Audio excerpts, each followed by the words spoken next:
बच्चों, आप सभी कैसे हैं? हमें आशा है कि आप सभी पूर्ण रूप से स्वस्थ होंगे और जो ऑनलाइन के माध्यम से आपको पढ़ाया जा रहा है उसे आप बहुत अच्छे तरीके से पढ़ रहे होंगे।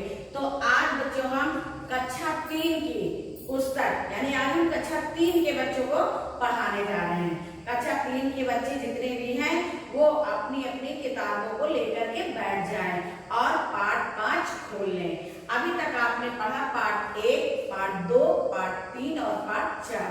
हमें आशा है कि आप लोगों ने चारों पाठों को बहुत अच्छे से अध्ययन कर लिया होगा और जितना लिखवाया गया है उसको भी आप लोग याद करते होंगे और याद करते रहें उसको। एक दिन जो है परीक्षा के लिए उसको बोझा बना के मत रखिएगा कि अभी लिख रहे हैं फिर आगे याद कर लेंगे। नहीं बच्चों, अभी आपके पास बहुत समय है और आप जितना एक दिन में पढ़ाया जाता है लिखाया जाता है उसको बहुत अच्छे तरीके से आप याद कर सकते हैं। इस तरह आप एक एक पाठ को प्रतिदिन याद करते रहेंगे और अपने घर में जो भी बड़ा है उसको सुनाते रहेंगे तो आपको ये हो जाएगा कि हमें ये पाठ पूरी तरह से याद हो गया है। तो आइए आज हम कक्षा 3 के बच्चों को पाठ 5 पढ़ाने जा रहे हैं। पाठ 5 का नाम है कोयल की कूक। सभी बच्चों ने किताबें खोल ली होगी। जिन बच्चों के पास किताबें हैं और जिनके पास नहीं है वे बच्चे बहुत जल्द से जल्द किताब कॉपी मंगाएं, नहीं तो उनका कोर्स बहुत पीछे हो रहा है। तो आप लोग ध्यान से पढ़िए इस पाठ को। इस पाठ का नाम है कोयल की कूक। इस पाठ को अयोध्या सिंह उपाध्याय हरिऔध ने लिखा है, जिन्होंने बसंत ऋतु और इस पाठ में बसंत ऋतु और कोयल नामक कविता का बड़ा ही मनोहारी वर्णन किया है। अब इस पाठ का नाम है कोयल की कूक। तो बच्चों, कोयल तो सभी लोग, कोयल ऐसा पक्षी है जो सबको प्रिय होता है और कोयल को सभी लोग जानते हैं। और बहुत से ऐसे पक्षी हैं जिनको आप लोग देखते हैं उनका नाम नहीं जानते। कुछ पक्षी ऐसे होते हैं जिनका आप नाम जानते हैं, देखते नहीं है, देखे नहीं है। लेकिन कोयल जो ऐसा पक्षी है जो सबको इतना प्रिय है कि उसका नाम बच्चों की जुबान पे रहता है। और बच्चों को तो खास तौर से कोयल बहुत प्रिय होती है, उसकी आवाज बच्चों को बहुत अच्छी लगती है। तो कूक माने होता है आवाज। कूक माने क्या होता है? आवाज या बोली। तो इस पाठ का नाम है कोयल की कूक यानी कोयल की आवाज का, कोयल की बोली। तो आइए हम इस पाठ को पढ़ते हैं। काली काली कूकू करती, काली काली कूकू करती। अभी हम आपसे प्रश्न पूछेंगे, बहुत ध्यान से इसको पढ़ना। अगर आप लोगों के पास किताबें हैं तो एक एक लाइन को आप ध्यान से पढ़िएगा, क्योंकि हम एक एक लाइन को एक एक लाइन आपके सामने पढ़ रहे हैं और उसका अर्थ बता रहे हैं। काली काली कूकू करती, जो है डाली डाली फिरती, कुछ अपनी ही धुन में ऐठी और छुपे हरे पत्तों में बैठी, जो पंचम सुर में है गाती।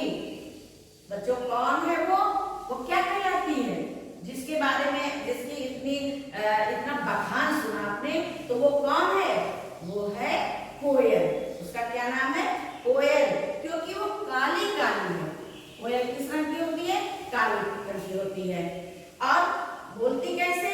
कू कू करके बोलती है। तो काली काली है और कू कू करके बोलती है। जो है डाली डाली फिरती, वो एक डाली से उड़ती है, दूसरी डाली पे बैठती है, दूसरी डाली से उड़ती है, तीसरी डाली पे, इस तरह करके वो पेड़ की सारी डालियों पर बैठती है और फिर कभी कभी तो एक पेड़ से दूसरे पेड़ पर भी चली जाती है। कुछ अपनी ही धुन में आती। बच्चों, वो अपनी धुन में इस तरह से इतर आई है। जब आप लोग सुनते होंगे, जो जिन बच्चों के घरों के आसपास बाग है या पेड़ है, तो वो लोग तो सुबह सुबह कोयल की बोली जरूर सुनते होंगे, क्योंकि बच्चों कोयल सुबह के समय बहुत बोलती है। बोलती तो सारा दिन है लेकिन सुबह के समय जो है बहुत बोलती है। तो जिन बच्चों के यहाँ पेड़ पौधे या बाग बगीचे आसपास हैं, वो तो सुबह से ही कोयल की बोली को सुनने लगते होंगे। तो वो अपनी धुन में यानी कि अपनी आवाज में इतनी इतरा जाती है कि पूछो ना। छिपी हरे पत्तों में बैठी, वो अपनी धुन में इतरा करके गा रही है, बोल रही है। और क्या है? छिपे हरे पत्तों में बैठी, वो जब भी बैठती है तो हरे हरे पत्तों के अंदर छिप करके बैठती है। जो पंचम सुर में है गाती, पंचम सुर का मतलब होता है मीठी आवाज, वो बहुत मीठी आवाज में गाती है, वही कोयल कहलाती है, वही कोयल कहलाती है। तो आपने कोयल के बारे में पढ़ा कि कितना अच्छा इसका जो है मनोहारी वर्णन किया गया है इस कविता में, कि वो जो है बहुत सुंदर गाती है और अपनी धुन में ऐसा लग जाती है कि पूछो ना। जैसे अब धुन का मतलब यहाँ पे जैसे कोयल एक बार कू करती है और कोई बच्चा उसको चिढ़ा देता है, कू कह देता है, तो फिर वो जब तक बच्चा कू करेगा तब तक वो कू कू कू यानी अपनी आवाज में बोलती ही रहेगी। इसी को कहते हैं कि अपनी धुन में रहती, वो अपनी धुन में बहुत मस्त हो जाती है। तो जब तक आप कू कू करते रहोगे, उसकी बोली का जवाब देते रहोगे, तब तक वो बोलती ही रहेगी, आप थक जाओगे लेकिन वो थकेगी नहीं। जब आप चुप हो जाओगे तो वो भी बोलना बंद कर देगी। फिर दूसरी पंक्ति है, जब जाड़ा कम हो जाता है, सूरज थोड़ा गर्म आता है, तब होता है समा निराला, जी को बहुत लुभाने वाला, हरे पेड़ सब हो जाते हैं, नए नए पत्ते पाते हैं। तो बच्चों जब जाड़ा कम हो जाता है, कोयल रहती तो हमेशा है लेकिन वो बोलती कब है, जब उसका ऋतु आता है तब वो बोलती है। और सारे पक्षी जैसे कौवा है तो हमेशा उसका तो कोई ऋतु ही नहीं है, वो तो हमेशा काँव काँव किया करता है। और तोता है, मैंने तो सारे पक्षी हमेशा बोला करते हैं लेकिन और हमेशा दिखाई भी पड़ते हैं, लेकिन कोयल जो है ये जो है बसंत ऋतु में ही दिखाई भी पड़ती है और इसकी आवाज भी सुनाई पड़ती है, अपने ही ऋतु में बोलती है। और जैसे वर्षा की ऋतु खत्म हो जाती है वैसे ये पता नहीं कहाँ छिप जाती है, इसकी आवाज सुनाई नहीं पड़ती है।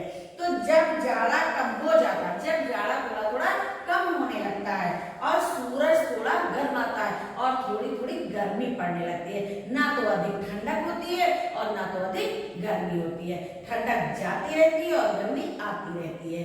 तो उस मौसम में, वो मौसम बच्चों बहुत सुहाना होता है, ना तो ज्यादा गर्मी होती है और ना तो ज्यादा ठंडक होती है, बहुत ही अच्छा मौसम होता है। तब होता है समा निराला, उस समय का वातावरण बच्चों बहुत निराला होता है, बहुत अनोखा होता है, क्योंकि जब बहुत सर्दी होती है तो लोगों को कपकपी लगती है और लोग जो है बहुत परेशान रहते हैं ठंडक के मारे, और जब गर्मी बहुत होती है तो लोग गर्मी के मारे परेशान रहते हैं। लेकिन ये जो ठंडक और गर्मी के बीच का समय होता है, ये समय बहुत ही अनोखा होता है, ये सबके मन को बहुत प्रिय होता है और ये पक्षियों के लिए भी बहुत प्रिय होता है, खासतौर से तो ये कोयल के लिए बहुत ही अच्छा मौसम होता है।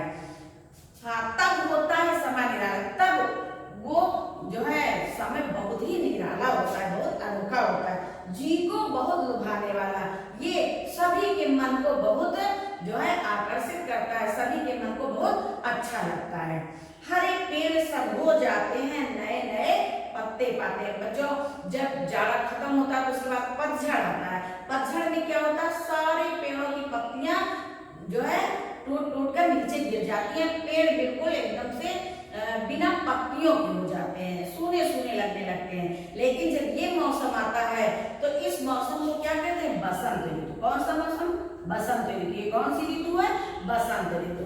तो इस ऋतु में पेड़ों में हरे हरे पत्ते आने लगते हैं, सारे पेड़ जो है हरे भरे हो जाते हैं। कितने ही फल और फलियों से, नई नई कोमल कलियों से भली भांति वे लद जाते हैं, बड़े मनोहर दिखलाते हैं। तो जब पेड़ों में पत्तियां आ जाती हैं नई नई, फिर उसमें क्या होते हैं, सारे पेड़ों में जो है बौर आने लगती है, यानी फूल आने लगते हैं, और फूल आने के बाद फिर उनमें छोटी छोटी सी कलियां निकलने लगती हैं, और इस प्रकार वे पेड़ भली भांति यानी पूरी तरह से फूल और फल और फलियों से लद जाते हैं। तब वे बड़े मनोहर दिखाई, यानी वो बहुत सुंदर दिखाई पड़ने लगते, क्योंकि जब पतझड़ आता है बच्चों तो सारा पेड़ जो है बड़ा बदसूरत दिखाई पड़ने लगता है। यानी जब पेड़ की सुंदरता किससे है, पेड़ की सुंदरता बच्चों पत्तियों से है। अगर पेड़ में पत्तियां ना हो तो पेड़ बिल्कुल अच्छे नहीं लगेंगे, बहुत सूने सूने लगेंगे। और जब पेड़ों में पत्तियां हो जाती हैं, वो हरे भरे हो जाते हैं, उसके बाद उसमें फूल लगते हैं, वो और सुंदर हो जाते हैं, फिर छोटी छोटी उसमें फलियां लगने लगती हैं और फिर इस प्रकार वो फलियां जो है बड़े बड़े अगर फूल हैं तो उसमें कलियां निकलती हैं, फिर फूल निकलते हैं। अगर वो फल वाले वृक्ष हैं तो उसमें पहले फूल निकलते हैं, फिर छोटे छोटे उनमें जो है दाने के आकार की फलियां निकलने लगती हैं और फिर वो एक दिन बड़े बड़े फल हो जाते हैं। इस प्रकार बच्चों पेड़ जो है हरे पत्तों से, फूलों से, फलों से लग जाते हैं और तब वे बहुत सुंदर दिखाई पड़ने लगते हैं। आगे तीसरी पंक्ति है, तब ये मतवाली हो होकर झूम झूम डाली डाली पर अजब समा दिखला देती है और सबका मन अपना लेती है। तब बच्चों क्या होता है, जब सुंदर पेड़ फल फूलों से लग जाते हैं तब ये मतवाली होकर, तब ये बहुत मतवाली हो जाती है, यानी बहुत मस्त हो जाती है, ये बहुत प्रसन्न हो जाती है और एक डाल से दूसरी डाली पर ये झूम झूम कर जो है गाने लगती है और उसके गाने से अजब समा यानी एक अनोखा मौसम हो जाता है, सबके मन को अपना लेती है और फिर ये अपने सुंदर गाने से सबके मन को अपना कर लेती है। इतना सुंदर गाती है कि हर व्यक्ति यानी हर बच्चा उसकी ओर खिंचा चला जाता है। इस प्रकार उसके बोलने से सारा जो है वातावरण बहुत सुंदर हो जाता है और सबका मन उसकी बोली से प्रसन्न हो जाता है। बच्चों, अंतिम पंक्ति है, बच्चों जब अपना मुंह खोलो तुम भी मीठी बोली बोलो, इससे कितने सुख पाओगे, सबके प्यारे बन जाओगे। अब बच्चों इसमें अभी तो आपने कोयल की मीठी बोली का वर्णन सुना, अब कवि कह रहा है कि बच्चों कोयल की भांति आप भी जब भी बोलो तो बहुत मीठा बोलो और आप अपनी बोली के कारण सबके प्रिय बन जाओगे। जिस प्रकार कोयल कितना मीठा बोलती है और जिससे कि पूरे संसार को अपने वश में कर लेती है, इसी प्रकार बच्चों जब भी आप अपना मुंह खोले यानी जब भी आप कुछ बोलो तो मीठा बोलो। मीठा बोलने का मतलब जो भी बोलो जो सबको प्रिय हो, सबको अच्छा लगे। अब कोई बच्चों बोलता है बड़ी कर्कश आवाज में बोलता, उसकी बोली किसी को अच्छी नहीं लगती और कुछ लोग बोलते हैं तो बहुत अच्छा बोलते हैं, उनकी बोली सबको अच्छी लगती है। तो बच्चों बोली के कारण ही व्यक्ति जो है किसी का प्रिय होता है और किसी का अप्रिय होता है। तो जो है हमें अपनी अच्छी भाषा का प्रयोग करना चाहिए। इससे कितने सुख पाओगे, तो बच्चों बोली के कारण ही तो हमें सुख मिलता है। जब हम किसी से प्रिय बोलेंगे तो वो हमसे प्रसन्न होगा और जब वो हमसे प्रसन्न होगा हमको आशीर्वाद देगा और हमारी तारीफ करेगा। जब वो हमारी तारीफ करेगा तो हमें सुख तो मिलेगा ही, हमें भी प्रसन्नता होगी और सबके प्यारे बन जाओगे। इस प्रकार जो है आप अपनी मीठी बोली के कारण सबके प्यारे बन सकते हो कोयल की भांति। तो इस पाठ से बच्चों हमें ये शिक्षा मिलती है कि हमें भी कोयल की भांति मीठा बोलना चाहिए। अपनी बोली के कारण ही कोयल सबको प्रिय होती है। इसी प्रकार यदि हम अच्छा बोलेंगे तो सभी को प्रिय होंगे, यानी सबको हम प्यारे लगेंगे। अब तो आपने इस पाठ को पढ़ा। अब बच्चों इस पाठ में जो है जितने भी रेड शब्द हैं इन शब्दों पर आप जो है पेंसिल से लाइन खींचिए और यही आपके शब्दार्थ है। जैसे धुन माने लगन और ऐठी माने इतराई और पंचम सुर माने मीठी आवाज, समा माने मौसम और निराला माने अनोखा और जी माने मन, लुभाने वाला माने ललचाने वाला या अच्छा लगने वाला, कोमल माने मुलायम और भली भांति माने अच्छी तरह और मनोहर माने सुंदर, बसी माने मौजूद, महकने माने खुशबू देना और मतवाली माने मस्त और अजब माने अनोखा और अपना लेती माने होता है मोह लेती। इसके बाद आप एक्सरसाइज में आइए, आओ अभ्यास करें। तो ये तो आपका बुक वर्क है, आप बुक में देखिए और समझिए। मौखिक, क्या आपने कोयल देखी है? तो हाँ हमने कोयल देखी है। कोयल तो सभी बच्चों ने देखी होगी, तो यहाँ आप लिखेंगे हाँ हमने कोयल देखी है। अगर आपसे कोई कड़वी बोली से बात करे तो आपको कैसा लगेगा? तो बच्चों हमें बुरा लगेगा। यदि हमसे कोई कड़वी बोली यानी जो है कर्कश आवाज में बात करता है तो वो बात हमें अच्छी नहीं लगती, तो आप यहाँ लिखेंगे कि हमें बुरा लगेगा। मीठी बोली आपको कैसी लगती है? मीठी बोली हमें बहुत प्यारी लगती है। अब क्या समझा पाठ से? प्रश्न है, देखिए यहाँ पे कोयल किस सुर में गाती है? तो बच्चों कोयल पंचम सुर में गाती है। कोयल सबके मन को क्यों अच्छी लगती है? कोयल अपनी मीठी आवाज के कारण सबको अच्छी लगती है। हमें कैसी वाणी बोलनी चाहिए? हमें मीठी वाणी बोलनी चाहिए। इसके बाद में बच्चों बहुविकल्पीय प्रश्न। देखिए यह कविता किसके बारे में है? कौवे के बारे में, कोयल के बारे में, कबूतर के बारे में। तो ये कविता कोयल के बारे में है। कविता के अनुसार कोयल कहाँ छिपी बैठी है? पत्तों में, फूलों में, कलियों में। तो बच्चों कहाँ बैठी है? पत्तों में। लिखा है ना छिपी हर एक पत्तों में बैठी, तो आपका ये ऑप्शन सही है, पत्तों में। यहाँ पे आप सही का निशान लगाएंगे। अब इसके बाद है सही गलत। कोयल सफेद होती है?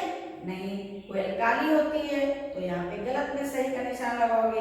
कोयल की बोली मीठी होती है? हाँ, सही पे निशान लगाओगे। हमें मीठी बोली बोलनी चाहिए? हाँ, सही पे निशान लगाओगे। कड़वी बोली सबको अच्छी लगती है? नहीं, यहाँ पे आप गलत में निशान लगाएंगे। अब आप पेज पलटिए। कविता से छांट कर 6 अन्य पुंडक्त शब्द लिखो। पुंडक्त का मतलब होता है बच्चों जो दो एक प्रकार के शब्द होते हैं, जैसे कुकू, डाली डाली, नए नए, रंग रंग, प्यारे प्यारे, फूल फूल। अब है आपकी पर्यायवाची।